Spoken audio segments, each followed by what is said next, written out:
Halo, perkenalkan nama saya Nari Hati, NPM 21220070. Jurusan Ilmu Pemerintahan, Fakultas Ilmu Sosial dan Ilmu Politik di Universitas Timur.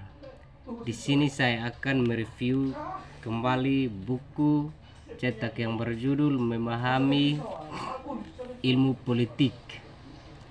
Di dalam buku ini terdapat 261 halaman dan mempunyai 6 bab, diawali dari kata pengantar dan diterbitkan oleh Ramlan Surbakti. Pada bab 1 pendahuluan, pada bagian A konsep-konsep publik, B klasik, bab yang kedua kebaikan bersama, A rezim terbaik, B Karl Marx, bab yang ketiga bangsa dan negara, A proses pembentukan bangsa negara, B sejarah, bab yang keempat kekuasaan politik, A dimensi-dimensi kekuasaan, B pelaksanaan kekuasaan politik, bab yang kelima kewenangan dan legitimasi, A sumber kewenangan, B sikap terhadap kewenangan, bab yang keenam sistem perwakilan kepentingan, A pluralisme, B kelompok kepentingan. Jadi baik, kita langsung masuk ke materi inti.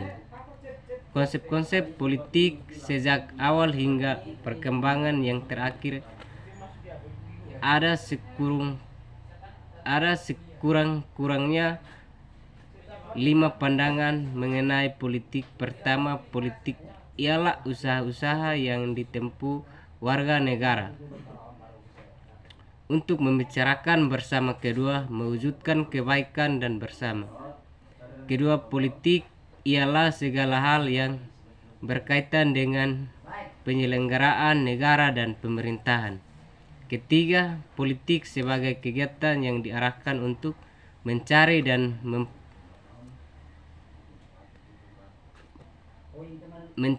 mempertahankan kekuasaan dalam masyarakat. Keempat, politik sebagai kegiatan yang berkaitan dengan perumusan dan pelaksanaan kebijakan umum.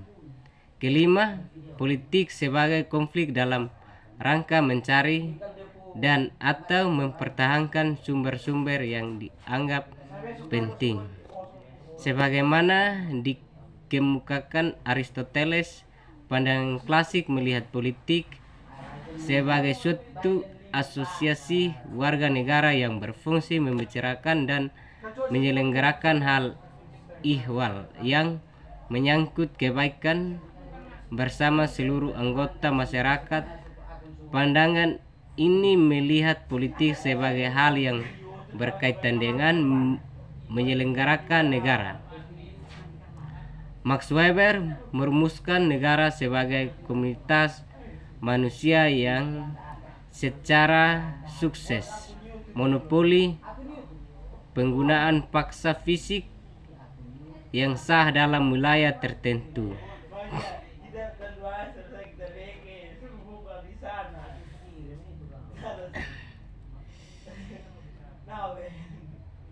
Pandangan ketiga melihat politik sebagai kegiatan mencari dan mempertahankan kekuasaan dalam masyarakat.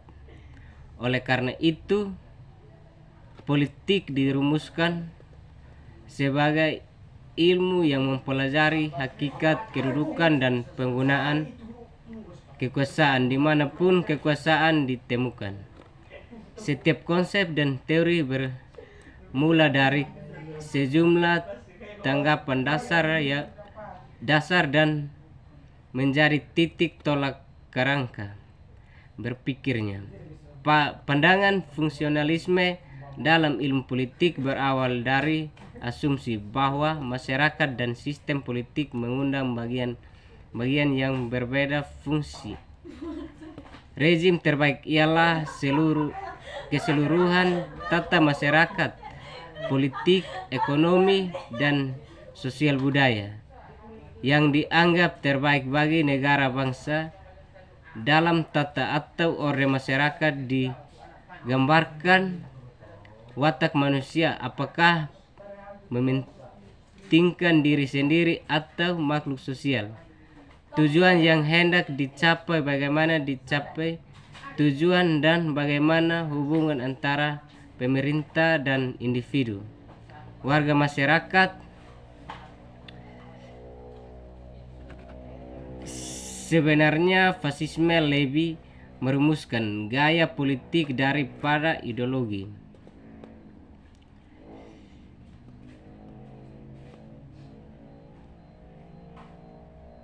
Sebagai seperangkat gagasan tentang kebaikan bersama, paham ini tipe nasionalisme yang romantis dengan segala kemegahan, upaya dan simbol-simbol yang mendukungnya untuk mencapai kebesaran negara. Proses pembentukan bangsa dan negara, proses suatu yang dimiliki berbagai suku, bangsa dan ras, berupaya keras membentuk suatu bangsa baru dengan identitas kultural yang berupa pula. Hal itu dimaksudkan agar dapat bertahan dan mampu mencapai tujuan negara sistem dominasi dan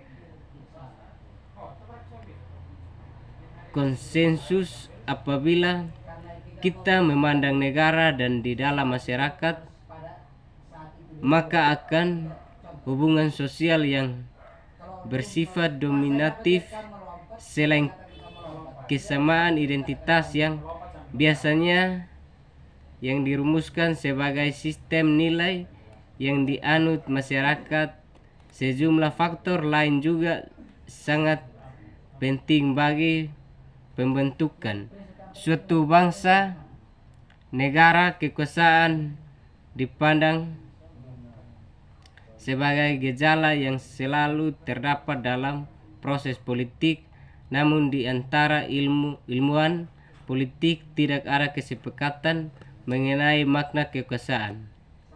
Untuk memahami gejala politik kekuasaan secara tuntas, maka kekuasaan ditinjau dari 6 dimensi, yaitu potensial dan aktual, positif dan negatif, konsensus dan paksaan, jabatan dan pribadi, implisit, eksplisit, langsung dan tidak langsung. Kewenangan adalah kekuasaan, namun kekuasaan tidak selalu berupa kewenangan. Kedua bentuk pengaruh ini dibedakan dalam keabsahannya. Setiap orang yang mempunyai untuk memerintah selalu memberikan sumber haknya. Sumber kewenangan untuk memerintah diuraikan sebagai berikut. Perubahan dan pembangunan politik di dunia tidak ada yang bersifat abadi. Semua objek dan perihal kehidupan mengalami perubahan, kecuali perubahan itu sendiri yang satu dapat cepat berubah daripada yang lain. Penyebab perubahan politik. Apakah faktor yang menyebabkan perubahan politik? Pada umumnya para ilmuwan menyebutkan 2 faktor yang menyebabkan terjadi perubahan, yaitu konflik kepentingan dan gagasan atau nilai-nilai baru. Sekian dari video saya. Mungkin ada kata yang kurang, saya minta maaf. Sekian dan terima kasih.